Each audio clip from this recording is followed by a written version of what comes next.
Halo, Assalamualaikum. Selamat siang. Hari ini kita akan membahas materi tentang teknik extinction. Saya langsung share screen saja materinya.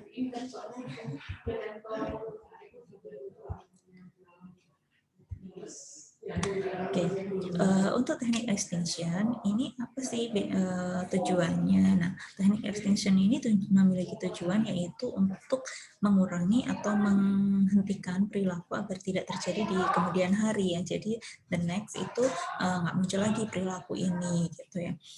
Nah, kira-kira apa bedanya teknik extinction ini dengan teknik punishment? Teknik extinction sama punishment ini kita perlu melihat dulu ya. Jadi extinction itu hilangnya sebuah respon, di mana tingkah laku yang telah mengalami penguatan pada periode waktu tertentu itu tidak lagi mendapatkan penguatan, sehingga perilaku itu berhenti di kemudian hari. Jadi kalau kita lihat dari prinsipnya, di extinction itu perilaku itu harus sudah mendapatkan reinforcement terlebih dahulu. Jadi sudah mendapatkan penguatan sebelumnya di periode waktu-waktu tertentu sebelumnya itu sudah mendapatkan penguatan-penguatan sehingga perilaku itu tadi tetap muncul gitu ya. Kemudian perilaku yang sudah mendapatkan penguatan itu tadi akhirnya penguatnya diambil nih gitu ya. Terus yang ketiga, dengan penguat itu tadi diambil, reinforcernya diambil, akhirnya perilaku itu cenderung menurun atau perilaku itu tidak muncul lagi di kemudian hari. Nah, dari sini kita bisa melihat perbedaan antara punishment sama extinction sendiri, di mana kalau dari prinsip di punishment itu tidak perlu memperhatikan apakah perilaku itu sudah mendapatkan penguatan atau belum sebelumnya. Tapi kalau di extinction, untuk melakukan teknik extinction ini, maka syarat utamanya adalah perilaku itu sudah harus mendapatkan penguatan terlebih dahulu sebelum kita melakukan pengurangan gitu ya. Untuk sebelum melakukan teknik ini kita harus tahu dulu apakah perilaku ini sudah mendapatkan penguatan atau belum sebelumnya gitu ya. Contohnya seperti ini. Ada anak usia 5 tahun lah, anggap aja seperti itu. Di usia 5 tahun ini, anak ini kalau meminta sesuatu dia cenderung ngerengek misalnya gitu ya. Jadi mama sambil ngerengek gitu. Jadi kalau minta apa-apa itu sambil ngerengek, dan si ibu itu selalu merespon. Responnya selalu memberikan perhatian dan memberikan apa yang diinginkan si anak ini tadi. Bukan hanya si ibu saja, misalnya ada ayah dan mungkin ada kakek neneknya gitu ya di rumah itu juga memberikan respon yang sama pada anak ini. Ketika anak ini ngerengek, mereka selalu memberikan memberikan apa yang diinginkan oleh anak ini kayak gitu. Artinya di sini perilaku rengekan anak ini tadi sudah mendapatkan penguatan, sudah ada reinforcement sebelumnya. Reinforcernya apa? Yaitu tadi memberi orang tua atau pihak keluarga itu memberikan perhatian dan memberikan apa yang diinginkan si anak. Jadi kalau anak ini cenderung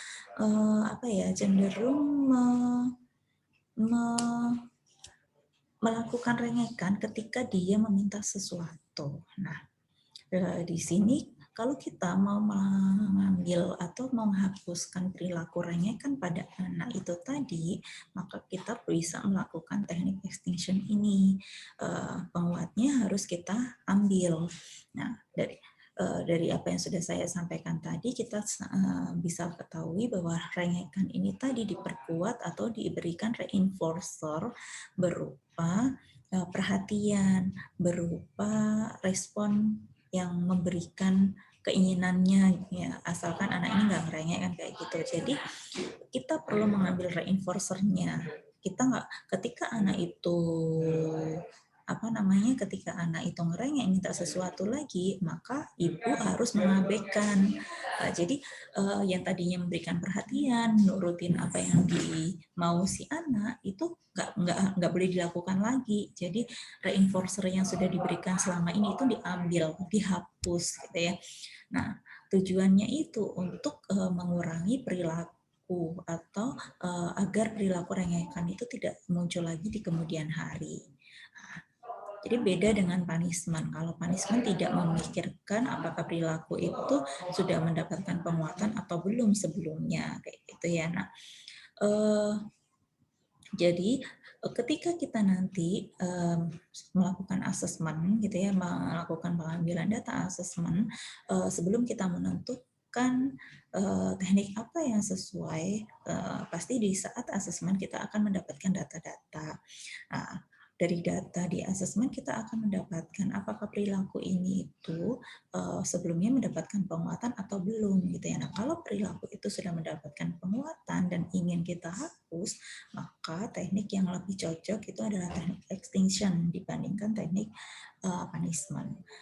Kurang lebih seperti itu. Nah, untuk contoh yang lainnya misalnya nih contohnya gitu ya. Contohnya anggap aja ketika misalnya saya gitu ya, saya sendiri. Saya dari rumah mau berangkat ke kampus nih. Biasanya kalau saya berangkat ke kampus naik motor itu saya memilih jalan-jalan yang di kampung gitu ya, jalan tikus gitu ya, jalan yang ada di kampung. Saya tidak melewati jalan raya. Nah, biasanya kalau lewat jalan kampung itu, jalan tikus itu, saya misalnya saya mesti tepat waktu gitu ya, mesti tepat waktu. Akhirnya saya bisa mendapatkan fingerprint gitu ya. Jadi saya masih sempat fingerprint, tidak melebihi batas, misalnya seperti itu. Nah itu saya akhirnya cenderung mengulang perilaku untuk berangkat kerjanya itu lewat jalan kampung itu. Nah, reinforcer yang diberikan ketika saya melewati jalan kampung itu, saya merasa jalannya itu lebih cepat gitu ya, lebih cepat nyampe.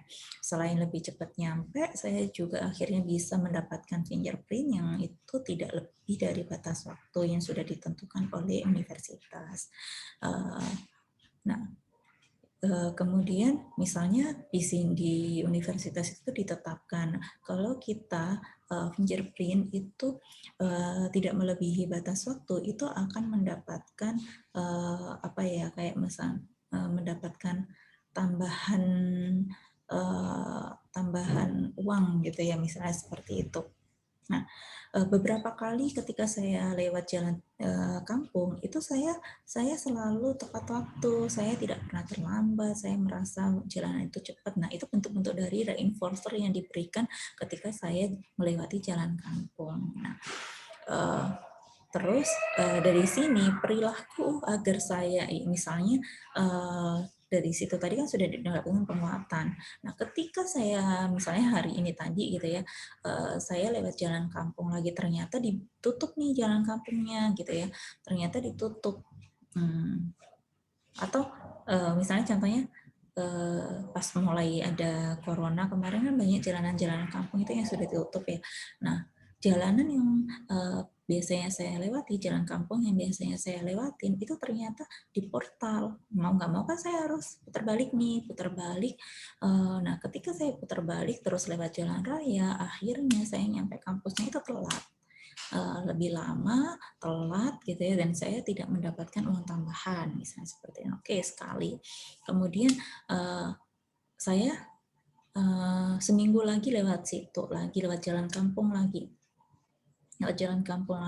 ternyata masih ditutup nih, muter lagi kan akhirnya, muter lagi. Terus misalnya di beberapa hari kemudian saya coba lewat jalan kampung ini lagi gitu ya, tapi ternyata lewat jalan kampung ini tetap di portal. Nah, selain di portal itu ternyata ada tambahan polisi tidur gitu ya, malah semakin memperlambat laju kendaraan saya misalnya. Akhirnya mau nggak mau saya datang ke kampus itu lebih terlambat kayak gitu. Nah, dari sini kalau saya mau ke kampus, saya nggak milih lewat jalan kampung lagi deh, saya langsung ke jalan raya kayak gitu. Artinya di sini itu juga menggunakan teknik extinction seperti itu ya. Oke ya. Nah, saya lanjut aja. Kalau contoh kasus nanti bisa kalian baca sendiri yang di slide. Nah, ketika kita melakukan extinction, teknik extinction atau menerapkan teknik extinction itu tentunya nggak gampang. Kenapa? Karena untuk melakukan teknik extinction ini kita perlu tahu, kita perlu ingat ya tadi, teknik extinction itu sebelumnya perilaku itu sudah mendapatkan penguatan. Nah, ketika perilaku itu sudah mendapatkan penguatan, kan cenderung menetap. Ketika perilaku ini sudah mulai menetap, terus kita hapus, itu kan nggak gampang. Tentunya akan memunculkan perilaku-perilaku yang lainnya gitu ketika kita menerapkan teknik extinction ini. Jadi ada istilah di extinction itu ada extinction burst gitu ya. Jadi ada extinction burst ini di mana akan terjadi sebuah peningkatan frekuensi, durasi, atau intensitas dari tingkah laku yang tidak diperkuat selama proses extinction. Jadi di extinction burst ini itu akan muncul perilaku baru. Misalnya ada respon-respon emosional, misalnya ada perilaku agresif kayak gitu ya. Nah, kayak contohnya tadi ketika anak itu merengek tadi ya, ketika anak itu merengekkan anak tadi kan sudah diperkuat. Kita mau melakukan extinction nih untuk menghapus atau untuk menghilangkan agar anak tidak merengek lagi. Nah, tentunya dalam proses untuk penerapannya itu pasti akan mendapatkan kendala. Bisa jadi ketika ibu tadi mencoba untuk mengabaikan ketika anak itu mulai ngerengek, misalnya minta sesuatu, minta permen ngerengek, minta makan ngerengek gitu ya. Nah, ketika anggap aja kita pas waktu minta permen, minta permen sambil ngerengek-ngerengek gelentotan gitu ya pada mamanya. Mamanya sudah berkomit gitu ya, udah komitmen untuk menghilangkan perilaku rengekan anak. Oke, saya akan mengabaikan, saya nggak akan merespon apa yang diinginkan seperti sebelum-sebelumnya gitu ya. Akhirnya rengekan anak tadi diabaikan sama ibu, sama mamanya itu diabaikan. Si anak tidak lagi mendapatkan respon seperti sebelumnya, ibu juga nggak langsung ngasih permen atau nggak langsung ngasih sesuatu yang diinginkan si anak. Nah, ini tentunya bisa memunculkan perilaku baru yang mungkin sebelum pengabaian atau sebelum penghapusan itu tadi dilakukan oleh si ibu gitu ya, reinforcer itu dihapus oleh ibu, yang sebelumnya mungkin si anak itu ngerengeknya kalau minta sesuatu itu ngerengeknya mungkin 5 menit 10 menit gitu ya. Nah, di sini bisa saja rengekan pada anak itu tadi, perilaku rengekan si anak itu durasinya semakin bertambah, yang tadinya 5-10 menit bisa saja setengah jam sampai 1 jam. Nah, itu artinya memunculkan sebuah respon emosional yang baru. Ada peningkatan di dimensi durasinya, di dimensi perilaku yang itu bagian durasi, atau mungkin juga di bagian frekuensi. Bisa jadi ketika ngerengek udah lama, durasinya lama, yang kemarin-kemarin ngerengeknya itu cuma mama, ya cuma kayak gitu sambil kelentot-kelentotan, sekarang enggak, ngerengeknya itu ditambah dengan apa namanya, kayak misalnya frekuensi dan intensitasnya itu bertambah, misalnya sambil nendang-nendang atau misalnya ngelempar sesuatu. Nah, itu contoh dari munculnya extinction burst di dalam teknik extinction, dan itu mungkin sangat-sangat mungkin terjadi pada penerapan teknik ini. Nah, di extinction burst itu juga ada yang namanya spontaneous recovery, di mana di sini dijelaskan bahwa salah satu karakteristik dari extinction itu adalah spontaneous recovery ini, yaitu munculnya kembali tingkah laku tertentu setelah beberapa waktu tidak muncul. Ini adalah kecenderungan alami ya yang akan muncul gitu di situasi-situasi serupa, di mana situasi itu sebelumnya belum mendapatkan extinction gitu ya, belum adanya extinction ketika diberikan. Nah, ini juga akan mungkin terjadi di extinction di teknik ini. Nah, ada beberapa faktor yang bisa mempengaruhi keefektifan dari penerapan teknik extinction ini. Kalau di sini saya menyebutkan 5 gitu ya. Tetapi yang pertama yang perlu saya sampaikan dulu sebelum ke poin-poin yang ada di layar, kita dalam menerapkan sebuah teknik modifikasi, yang pertama kita harus di teknik apapun ini ya, di teknik apapun kita harus menentukan dulu perilaku yang akan dimodifikasi itu perilaku apa. Jadi perilaku yang akan dimodif itu harusnya perilaku yang spesifik. Gitu ya. Jadi harus yang spesifik. Kalau misalnya tadi kita menyebut rengekan anak itu dengan perilaku tantrum, tantrum itu belum spesifik. Kenapa? Karena tantrum itu bisa berupa pelabelan juga, gitu ya, bisa berupa pelabelan atau misal juga berupa pendiagnosaan. Padahal kan yang disebut dengan perilaku itu bukan label, bukan sebuah hasil diagnosa, atau bukan hasil dari perilaku, bukan juga sifat ya. Kita coba flashback lagi ke materi yang sebelum-sebelumnya. Nanti silakan direview lagi gitu. Nah, di sini ketika kita mengatakan perilaku tantrum, maka harus diperjelas yang dimaksud dengan perilaku tantrum ya, di sini itu yang seperti apa. Misalnya tadi ketika anak meminta sesuatu itu harus merengek-rengek gitu ya. Nah, berarti kita bisa menspesifikannya perilaku merengek pada anak ini gitu ya. Nggak apa-apa sih kalau misalnya nanti buat laporan, kan kalau misalnya nanti ada praktikum terus buat pelaporan di judulnya nggak masalah, di agar lebih apa ya, agar lebih keren gitu ya dengan istilah tertentu, tapi nanti perlu ada definisi yang jelas, definisi operasional sebagai pembatasan yang dimaksud dengan tantrum di situ itu perilaku yang seperti apa. Nah, jadi perilakunya harus jelas, harus spesifik. Nah, misalnya perilaku merengek pada anak. Nah, dari perilaku yang sudah spesifik gitu ya, perilaku yang dimodif ini spesifik, maka akan spesifik pula tujuannya, ini mau ditambah atau mau dikurangi gitu ya. Jadi silahkan direview lagi materi terkait dengan perilaku apa sih yang bisa dimodifikasi, yang bisa dimodifikasi itu. Kemarin kan perilaku yang bisa yang menjadi fokus pada modifikasi itu adalah perilaku. Nah, ada dua jenis perilaku yang bisa dimodif, yaitu perilaku yang berlebih dan perilaku yang kurang, gitu ya. Nanti silakan ketika mau melakukan teknik apapun, spesifikkan dulu, identifikasi dengan detail dulu perilaku apa yang akan dimodif. Kalau itu sudah selesai, maka untuk faktor yang berikutnya yang bisa mempengaruhi keefektifan dari extinction itu ada kita perlu memilih kontrol penguat perilaku yang perlu diturunkan. Jadi kita harus pilih nih kontrol penguat perilaku apa gitu ya yang harus kita hilangkan atau yang harus kita turunkan dalam proses extinction ini. Kayak misalnya tadi contohnya pada anak yang suka ngerengek ketika meminta sesuatu. Dari hasil asesmen kita mendapatkan bahwa selama ini anak ini mendapatkan penguatan.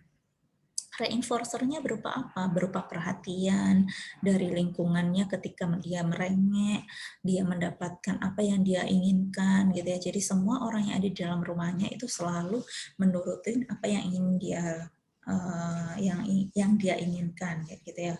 Nah, di sini berarti kita sudah bisa memberikan contoh bahwa perilaku kontrol penguat apa yang harus kita turunkan atau yang harus kita hilangkan, yaitu berupa bentuk perhatian ketika anak itu merengek, atau juga selain bentuk perhatian pihak orang tua maupun pihak keluarga ketika anak ini ngerengek nggak perlu lagi diperkuat dengan memberikan apa yang dia inginkan kayak gitu. Nah, itu artinya kita perlu memilih kontrol penguat perilaku yang perlu diturunkan terlebih dahulu. Jadi harus ditentukan. Terus yang kedua, itu kita perlu memadukan extinction ini dengan penguatan positif bagi perilaku alternatifnya. Kan di dalam teknik extinction itu tadi kita mau menghapus apa yang sudah diberikan gitu ya, yang sudah diberikan penguat. Jadi kita mau menghapus nih perilaku apa ya, respon yang memberikan perhatian, terus respon yang memberikan keinginan, apapun keinginan yang diminta si anak gitu ya. Nah, itu akan kita hapus. Jadi di sini contohnya kayak gini, kalau anak ini ngerengek lagi, ibu, ayah, ataupun pihak keluarga harus harus mengabaikan itu, harus mengabaikan dan jangan langsung diturutin. Nah, mungkin durasi rengekan, mungkin juga perilaku rengekan itu akan lebih gitu ya, lebih yang itu memunculkan perilaku lain seperti halnya yang bisa terjadi pada anak-anak yang tantrum. Nah, kita tetap, karena kita mau menghilangkan itu, maka tetap harus dilakukan extinction. Tapi ketika kita melakukan extinction, kita perlu mengkolaborasikan ketika penguat yang itu tadi kita ambil, kita sudah memberikan respon yang demikian, nah kita perlu memadukan, mengkolaborasikan dengan penguatan lainnya. Yang penguatan di sini bisa dikatakan reinforcer positifnya, kayak misalnya ketika anak tadi ngerengek, kita abaikan, kita nggak perlu ngasih apa yang dia inginkan. Nah, setelah dia mulai tenang, kita peluk anak ini. Kita peluk, kita berikan penjelasan, maaf, mama tadi nggak ngasih karena adik ngerengek terus sih, jadi mama nggak suka, kalau minta sesuatu bilang aja, nggak pakai ngerengek ya. Nah sekarang udah tenang kan, mau minta apa? Nah, kalau misalnya dia bisa nyebutin, bisa ngasih tahu, nggak apa-apa dikasih. Jadi artinya kita perlu mengkolaborasikan ketika tadi kita sudah melakukan extinction, kita juga perlu memberikan penguatan yang lain agar anak juga ngerti gitu ya, agar anak ngerti. Bukan berarti ketika kita melakukan extinction terus kita begitu aja gitu ya, kita lakukan gitu aja. Nah, bisa jadi anak ini tadi kalau kita tidak memberikan penguatan positif lainnya, maka anak akan menganggap ibu, bapak, atau orang yang ada di dalam rumah ini abai, acuh gitu ya. Bisa jadi malah anak akan berpikir kalau nggak diberikan penguatan yang lainnya atau tidak diberikan penjelasan gitu ya, maka anak akan berpikir bahwa kok orang tuaku sekarang nggak sayang sama aku ya. Itu bisa aja nih terjadi gitu ya. Nah, karena kita mengabaikan, tapi usahakan apapun yang kita lakukan itu memang harus diberikan penjelasan kayak gitu. Kemudian yang faktor yang ketiga di sini ada lingkup di mana pemusnahan itu dilakukan. Nah, artinya gini, ketika kita mau melakukan extinction, kalau menurut saya memang untuk menghilangkan perilaku yang sudah diperkuat oleh lingkungan atau oleh kita sendiri sebelumnya, memang yang pertama kita harus komitmen. Setelah komitmen kita harus tega, kita harus tahan malu juga gitu ya, misalnya seperti. Nah, kayak misalnya tadi contohnya kasus rengekan pada anak. Ketika teknik extinction ini dilakukan di rumah, itu mungkin lebih mudah gitu ya. Artinya apa? Ketika dilakukan di rumah itu berarti kita kan hanya ada kita nih yang tahu gitu ya. Kayak tadinya kita merespon terus kita mengabaikan keinginan anak sampai dia nggak ngerengek lagi. Mau dia nangis kencang apapun, mau dia ngelemparin apa gitu ya, nggak ada yang memprotes kita gitu ya, karena ini rumah-rumah kita. Kalaupun nanti ada orang tua atau kakek nenek atau ada ayah, maka kita bisa komunikasi, ini loh tujuannya mau apa kayak gitu kan. Jadi masih bisa kalau itu dilakukan di lingkup rumah itu lebih mudah, karena untuk menghilangkan rengekan ini tadi kita bisa mengajak komunikasi semua yang ada di dalam anggota rumah itu. Nah, jadi malu juga nggak malu gitu ya, keluarga-keluarga kita sendiri gitu dibilang tega pada anak juga ya memang harus tega, karena tujuannya untuk menghilangkan perilaku itu tadi, tujuannya demi kebaikan si anak ya kan. Jadi kalau dikasih celaan sama orang tua kita, kakek nenek, kok tega sih sama anak minta apa kayak gitu aja nggak di ini ya. Kan kita sebelumnya sudah pernah mengkomunikasikan, jadi gimana pun itu akan lebih mudah dibandingkan ketika lingkupnya itu lebih luas. Kayak misalnya nih pada anak yang misalnya pas ngerengek gitu ya, pas kita jalan ke pusat perbelanjaan nih, ke mall sama anak gitu ya, ke mall sama anak. Ternyata pas waktu kita ke pusat perbelanjaan, si anak minta sesuatu, minta es krim gitu. Nah, padahal misalnya perjanjiannya sudah nggak ada minta es krim, atau mungkin kalau minta sesuatu itu sudah dikasih tahu, nanti nggak pakai ngerengek nih ya, kayak gitu.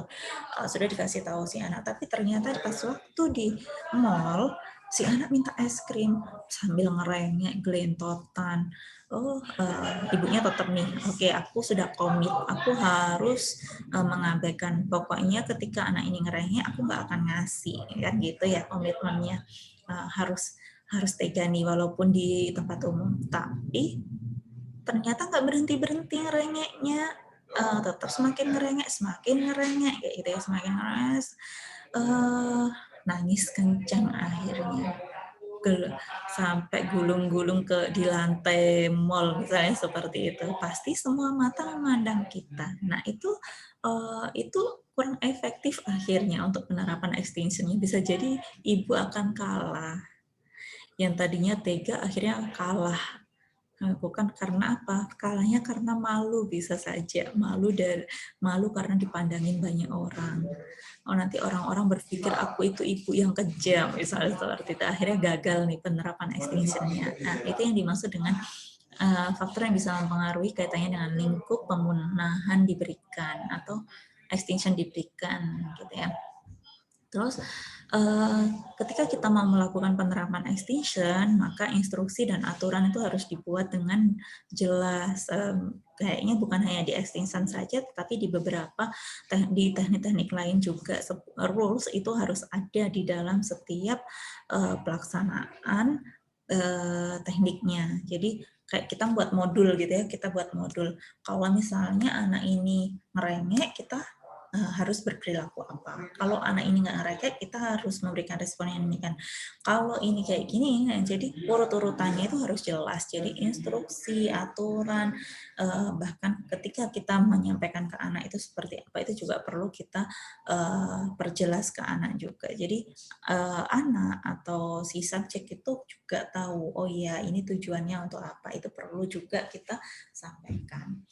Nah, faktor yang bisa mempengaruhi keefektifan dari extinction yang lainnya itu adalah kita perlu mengetahui jadwal penguatan sebuah perilaku sebelum extinction itu dilakukan. Jadi kita perlu tahu kapan sih perilaku itu, maksudnya kapan perilaku ngerengek itu mendapatkan penguatan sebelumnya. Jadi kalau misalnya dia ngerengek lagi, kita bisa tahu, oh ya di saat inilah kita harus melakukan pemunahan atau melakukan extinction-nya gitu ya.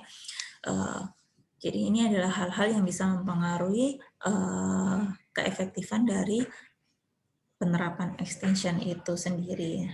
Saya kira materinya cukup, itu yang akan saya sampaikan. Untuk selebihnya nanti bisa dilihat di di file PPT atau di PDF yang akan saya share gitu ya. Terima kasih.